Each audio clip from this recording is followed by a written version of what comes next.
so bright, it's hard to breathe, but that's alright. Hush.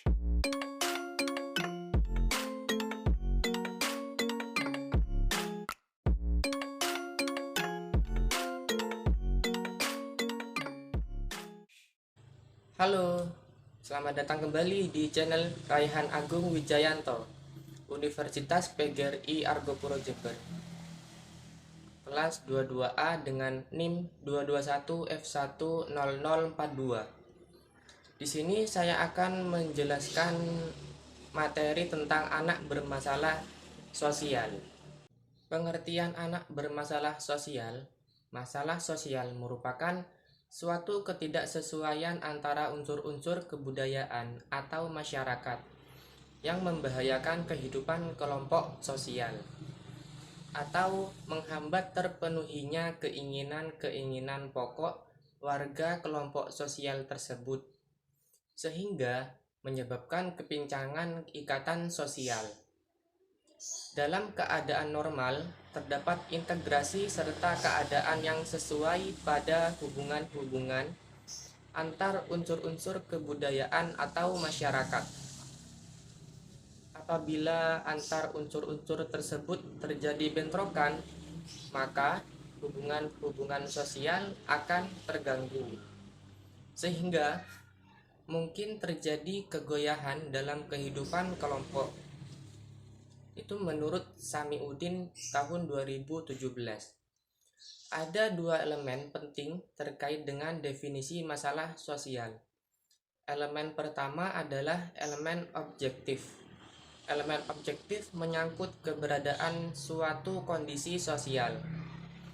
Kondisi sosial disadari melalui pengalaman hidup kita, media, dan pendidikan.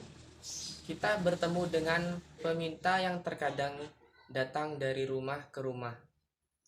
Kita menonton berita tentang peperangan, kemiskinan, dan human trafficking atau perdagangan manusia. Kita membaca di berbagai media, surat kabar. Sementara itu, elemen-elemen subjektif adalah masalah sosial menyangkut pada keyakinan bahwa kondisi sosial tentu berbahaya bagi masyarakat dan harus diatasi. Kondisi sosial seperti itu antara lain adalah kejahatan, penyalahgunaan obat, dan polusi. Dan kondisi ini tidak dianggap oleh masyarakat tentu sebagai masalah sosial. Tetapi bagi masyarakat yang lain, kondisi itu dianggap sebagai kondisi yang mengurangi kualitas hidup manusia.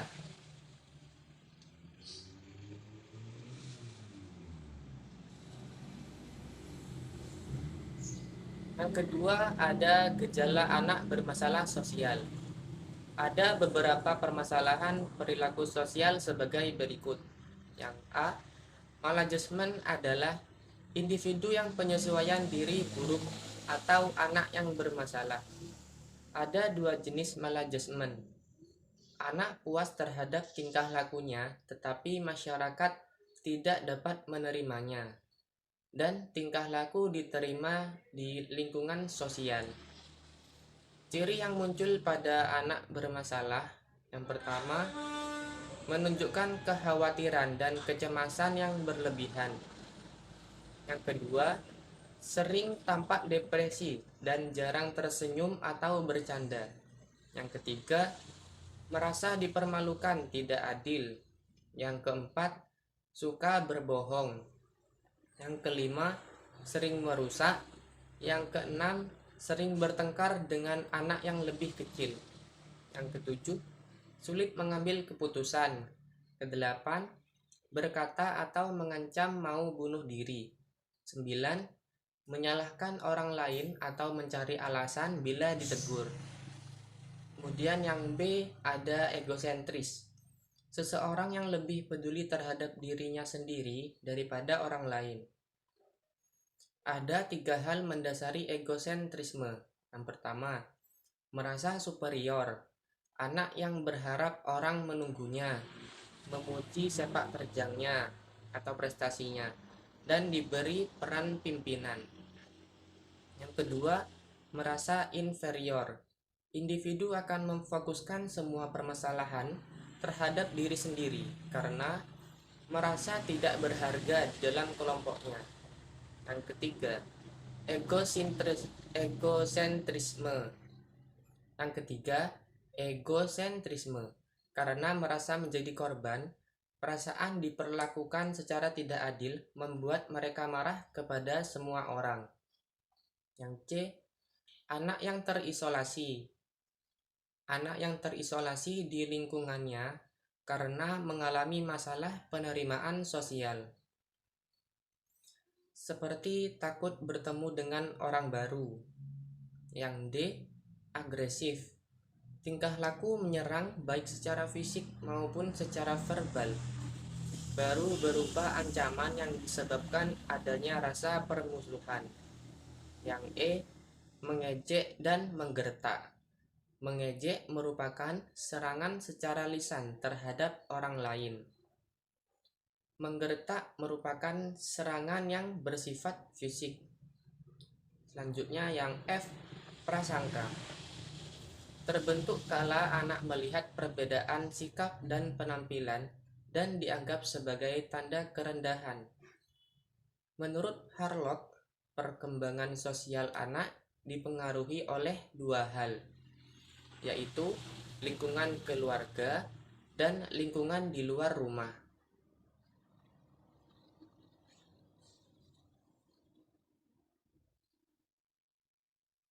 Yang pertama, keluarga. Keluarga merupakan lingkungan pertama dan utama yang memberikan pengaruh terhadap berbagai aspek perkembangan anak, termasuk perkembangan sosialnya. Perkembangan sosial anak sangat dipengaruhi oleh proses perlakuan atau bimbingan orang tua dalam mengenalkan berbagai aspek kehidupan sosial atau norma-norma kehidupan bermasyarakat, atau mendorong dan memberikan contoh kepada anaknya bagaimana menerapkan norma-norma tersebut dalam kehidupan sehari-hari. Yang kedua ada lingkungan. Lingkungan di luar rumah. Menurut Harlock, tahun 1990 mengatakan bahwa pengalaman sosial awal di lingkungan luar keluarga melengkapi pengalaman di lingkungan keluarga. Sekolah merupakan salah satu lingkungan di luar keluarga yang mempengaruhi berkembangnya sikap sosial anak.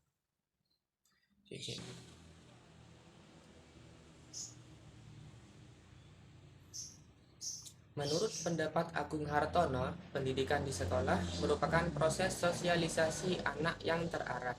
Penanaman norma perilaku yang benar secara sengaja diberikan kepada peserta didik yang belajar di lembaga pendidikan atau sekolah. Upaya yang dapat dilakukan oleh guru untuk mengembangkan aspek sosial anak menurut Martini Jamaris antara lain, yang pertama, menimbulkan rasa aman pada anak dan menciptakan suasana yang baik di dalam kelas maupun di luar kelas. Yang kedua, menciptakan perilaku positif di dalam dan di luar kelas, baik dalam tindakan, perkataan, atau perilaku lainnya. Yang ketiga, memberikan kesempatan pada anak untuk menentukan pilihannya. Apabila pilihan anak tidak tepat atau ditolak, maka dijelaskan alasannya. Yang keempat, memberikan kesempatan kepada anak untuk berani menyatakan pendapatnya, baik bersifat penolakan maupun yang mendukung dengan cara-cara positif. Dan yang kelima, menyediakan sarana dan prasarana yang mendukung program pembentukan perilaku sosial anak.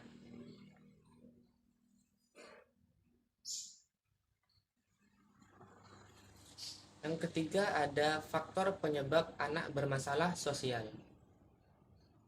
Muhammad Fadil dan Trio Supriyanto menjelaskan bahwa perkembangan sosial anak bergantung pada dua hal, yaitu perkembangan biologis, contoh makanan atau minuman, perlindungan orang tua kepada bayi dan sebagainya, dan perkembangan personal sosial, meliputi pengalaman dan pengaruh orang lain. Perkembangan sosial anak dipengaruhi oleh 4 hal, yaitu pemberian kesempatan bergaul dengan orang lain di sekitar anak, adanya minat dan motivasi untuk bergaul, adanya bimbingan dan pengajaran dari orang lain yang dianggap model bagi anak, dan adanya kemampuan komunikasi secara baik yang dimiliki anak. Dari beberapa pendapat yang ada, dapat diketahui bahwa faktor yang mempengaruhi perkembangan sosial anak berasal dari dalam diri anak atau faktor internal, dan dari luar diri anak atau faktor eksternal. Wujud perkembangan kemampuan sosial anak dapat dilihat misalnya pada saat anak bermain. Anak rela berbagi mainan dengan teman sebayanya, mentaati aturan, saling tolong-menolong dalam melakukan sesuatu, dan sebagainya. Untuk mengetahui apa itu gangguan perkembangan sosial emosional anak, yang perlu kita ketahui terlebih dahulu yaitu pengertian gangguan. Gangguan adalah suatu kondisi yang menyebabkan ketidaknormalan pada individu yang memiliki masalah dalam menguasai keterampilan dan menunjukkan kekurangan dalam berhubungan dengan orang lain. Perkembangan sosial emosi anak yaitu perkembangan yang berkaitan dengan emosi, kepribadian, dan hubungan interpersonal.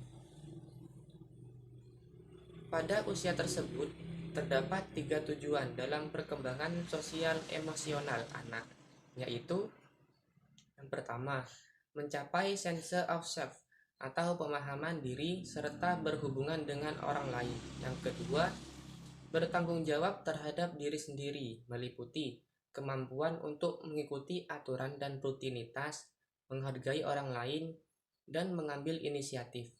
Yang ketiga, menampilkan perilaku sosial seperti empati, berbagi, dan menunggu giliran. Gangguan sosial emosi dapat terjadi pada setiap individu dari semua usia. Keadaan tersebut biasanya ditandai dengan kondisi emosi. Kebanyakan masalah sosial dan emosi dianggap sebagai hasil faktor lingkungan, seperti penyiksaan terhadap anak, pengasuhan yang tidak konsisten, kondisi hidup yang penuh tekanan, lingkungan yang penuh dengan kekerasan, atau penggunaan alkohol dan kekerasan fisik yang terjadi dalam keluarga. Pada saat yang bersamaan, penyebab biologis seperti faktor keturunan, ketidakseimbangan zat-zat kimia dalam tubuh, kerusakan jaringan otak, dan penyakit yang diderita juga berperan dalam masalah perkembangan sosial dan emosi.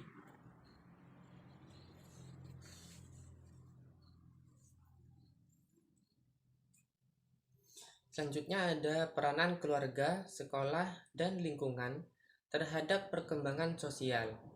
Yang A, peranan keluarga terhadap perkembangan sosial keluarga merupakan kelompok sosial yang pertama dalam kehidupan manusia. Tempat ia belajar dan menyatakan diri sebagai manusia sosial. Terbentuknya norma-norma sosial, internalisasi norma-norma, terbentuknya frame of reference, dan lainnya. Peranan sosial ekonomi keluarga tentulah mempunyai peranan terhadap perkembangan anak-anak. Lingkungan material yang dihadapi anak di dalam keluarganya itu lebih luas, yang dapat untuk memperkembangkan bermacam-macam kecakapan dan alat-alatnya. Walaupun status sosial ekonomi orang tua memuaskan, tetapi apabila orang tua tidak memperhatikan didikan anaknya atau senantiasa bercekcok atau berdebat, hal itu juga tidak menguntungkan bagi perkembangan sosial anaknya. Keutuhan keluarga. Keutuhan dalam struktur keluarga, bahwa dalam keluarga adanya orang tua dan anak. Apabila tidak ada ayah atau ibu, itu sudah tidak utuh lagi. Juga apabila ayah atau ibu jarang pulang ke rumah, karena tugas atau hal lain, maka struktur keluarga tidak utuh lagi. Pada akhirnya, apabila orang tuanya hidup bercerai, juga keluarga itu tidak utuh lagi. Sikap dan kebiasaan orang tua juga mempengaruhi perkembangan sosial anak. Bila orang tua terbiasa dengan sikap orang tua yang baik, sopan santun, tentu anak akan menirunya. Status anak adalah status anak tunggal, status anak sulung, atau anak bungsu di antara kakak-kakaknya.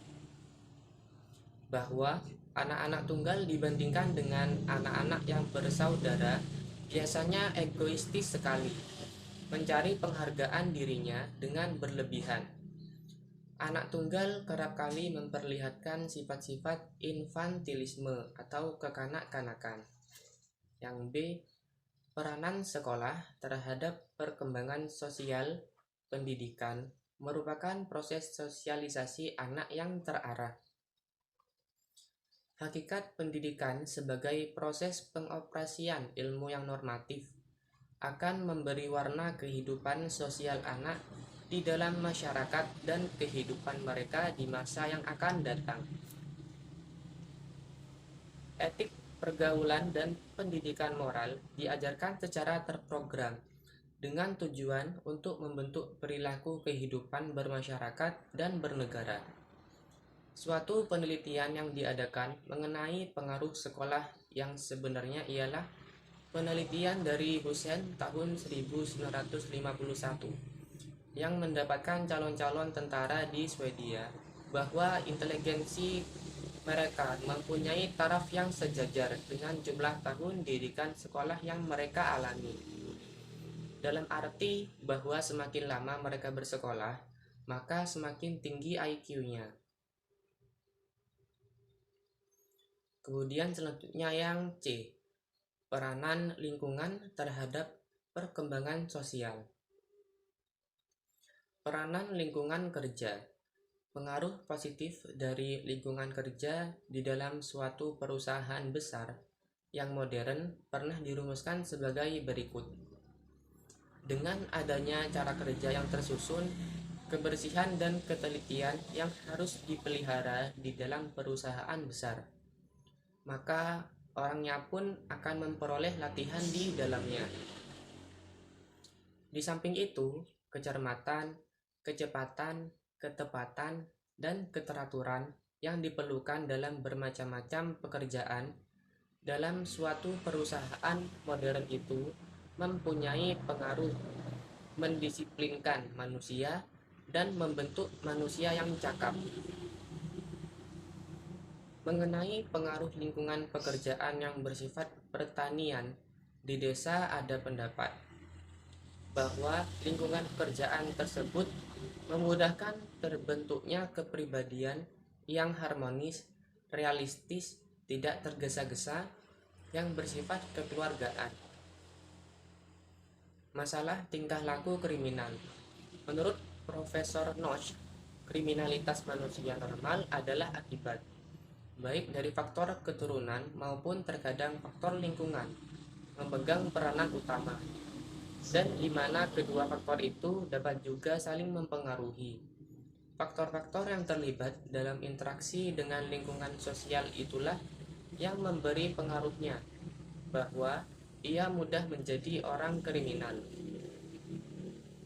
Pembawaannya akan menghindarkan bahwa ia betul-betul menjadi kriminal dalam pengaruh-pengaruh lingkungan yang memudahkannya itu.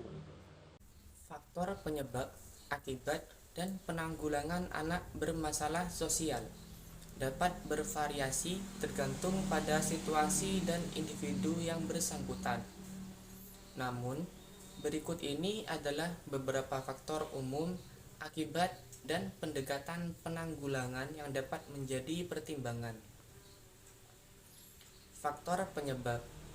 Yang pertama, faktor lingkungan. Lingkungan yang tidak stabil, keluarga yang tidak harmonis, pengalaman trauma, atau kurangnya dukungan sosial dapat mempengaruhi perkembangan sosial anak. Kedua, faktor genetik dan neurobiologis. Beberapa penelitian menunjukkan adanya faktor genetik dan perbedaan dalam neurobiologi yang dapat berperan dalam masalah sosial pada anak. Ketiga, faktor perkembangan. Beberapa anak mungkin mengalami keterlambatan perkembangan sosial atau kesulitan dalam memahami dan mengikuti norma sosial. Akibat yang pertama, masalah dalam hubungan sosial. Anak bermasalah sosial mungkin kesulitan membentuk dan mempertahankan hubungan yang sehat dengan teman sebaya dan orang dewasa. Kedua, rendahnya keterampilan sosial. Mereka mungkin memiliki keterampilan komunikasi yang kurang baik, kesulitan memahami emosi orang lain, atau kesulitan dalam mengelola konflik. Ketiga, rendahnya penyesuaian diri. Anak tersebut mungkin mengalami kesulitan dalam menyesuaikan diri dengan lingkungan sosial, termasuk di sekolah atau dalam kelompok. Penanggulangan yang pertama, intervensi pendidikan dan sosial. Program pendidikan yang fokus pada pengembangan keterampilan sosial dan emosional dapat membantu anak meningkatkan kemampuan mereka dalam berinteraksi sosial. Kedua, terapi individu atau kelompok. Terapi psikologis seperti terapi kognitif, perilaku, atau terapi perilaku dapat membantu anak dalam memahami dan mengelola emosi mereka, serta mengembangkan keterampilan sosial yang lebih baik. 3. Dukungan keluarga. Keluarga memiliki peran penting dalam membantu anak mengatasi masalah sosial.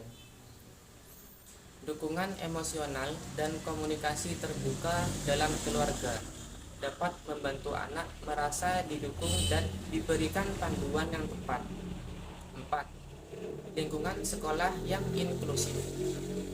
Menciptakan lingkungan sekolah yang inklusif dan ramah bagi semua siswa dapat membantu anak bermasalah sosial merasa diterima dan didukung dalam mengembangkan keterampilan sosial mereka. Penting untuk melibatkan tim multidisiplin yang terdiri dari pendidik, terapis, dan orang tua untuk mendukung penanggulangan masalah sosial pada anak. Setiap pendekatan penanggulangan harus disesuaikan dengan kebutuhan individu dan lingkungan yang bersangkutan. Penanggulangan terhadap anak penyandang masalah sosial dapat melibatkan 3 pendekatan: preventif, kuratif, dan prognosis. Berikut penjelasan singkat tentang masing-masing pendekatan. Yang A. Pendekatan preventif. Pendekatan preventif bertujuan untuk mencegah timbulnya masalah sosial pada anak. Beberapa strategi preventif yang dapat dilakukan antara lain pendidikan dan promosi kesehatan mental, mengedukasi anak dan orang tua tentang keterampilan sosial, pengelolaan emosi, dan cara berinteraksi dengan orang lain secara sehat. Pembangunan lingkungan yang aman dan inklusif. Menciptakan lingkungan di sekolah dan masyarakat yang mendukung inklusi, penghargaan, dan toleransi terhadap perbedaan. Pemberdayaan anak. Memberikan kesempatan bagi anak untuk berpartisipasi dalam kegiatan sosial, pengambilan keputusan, dan pembelajaran yang positif.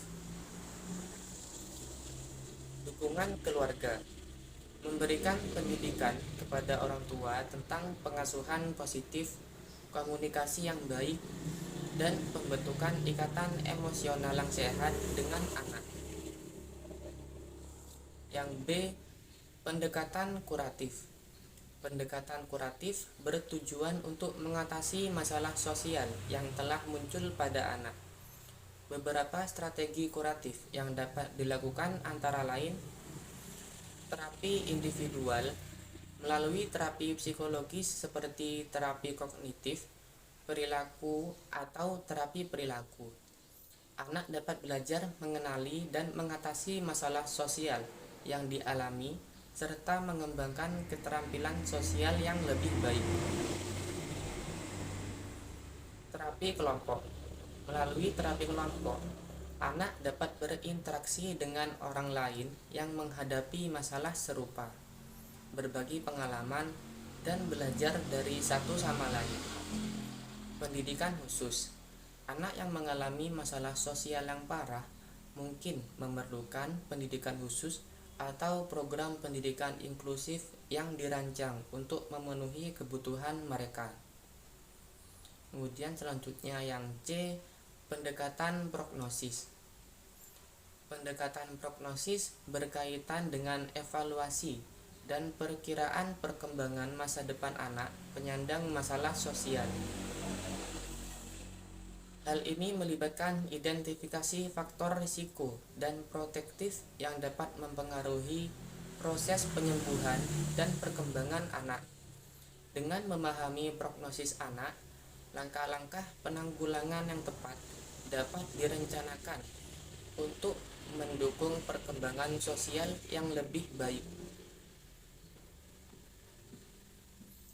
Penting untuk dicatat bahwa setiap anak adalah individu yang unik, sehingga pendekatan penanggulangan harus disesuaikan dengan kebutuhan dan karakteristik mereka.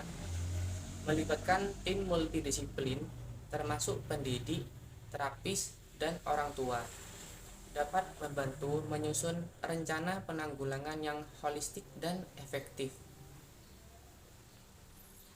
Selanjutnya, layanan pendidikan bagi anak bermasalah sosial bertujuan untuk memberikan pendidikan yang sesuai dengan kebutuhan dan tantangan yang dihadapi oleh anak tersebut. Berikut adalah beberapa jenis layanan pendidikan yang biasanya tersedia. Yang pertama, pendidikan inklusif. Pendidikan inklusif adalah pendekatan di mana anak bermasalah sosial diajarkan bersama dengan anak-anak lain dalam kelas reguler. Tujuannya adalah untuk menciptakan lingkungan belajar yang inklusif, di mana anak-anak dengan masalah sosial memiliki kesempatan untuk berinteraksi dengan anak-anak lain, belajar dari mereka, dan menerima dukungan dari pendidik dan tenaga pendukung. Yang kedua, ada program pendidikan khusus. Beberapa anak bermasalah sosial mungkin membutuhkan program pendidikan khusus yang dirancang khusus untuk memenuhi kebutuhan mereka. Program ini dapat dilakukan di sekolah khusus atau dalam kelas atau unit khusus di sekolah reguler.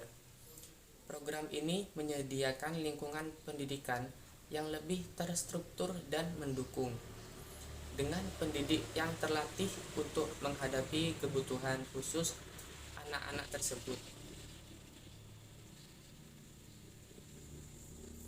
Yang ketiga, dukungan konseling.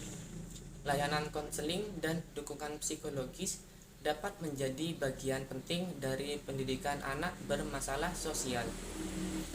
Dukungan konseling dapat membantu anak mengatasi masalah sosial yang dihadapinya, mengelola emosi, meningkatkan keterampilan sosial, dan mengembangkan strategi penyelesaian masalah yang efektif. Yang keempat, pelatihan keterampilan sosial. Pelatihan keterampilan sosial adalah komponen penting dalam pendidikan anak bermasalah sosial. Program pelatihan keterampilan sosial membantu anak mengembangkan kemampuan komunikasi yang efektif, memahami emosi, bekerja sama dalam kelompok, mengelola konflik, dan berinteraksi dengan orang lain secara sehat. Yang kelima, ada program pembelajaran alternatif. Beberapa anak bermasalah sosial mungkin membutuhkan program pembelajaran alternatif yang dirancang untuk memenuhi kebutuhan mereka yang khusus. Program-program ini dapat menawarkan lingkungan pendidikan yang lebih terstruktur, metode pengajaran yang berbeda, dan pendekatan yang lebih individual.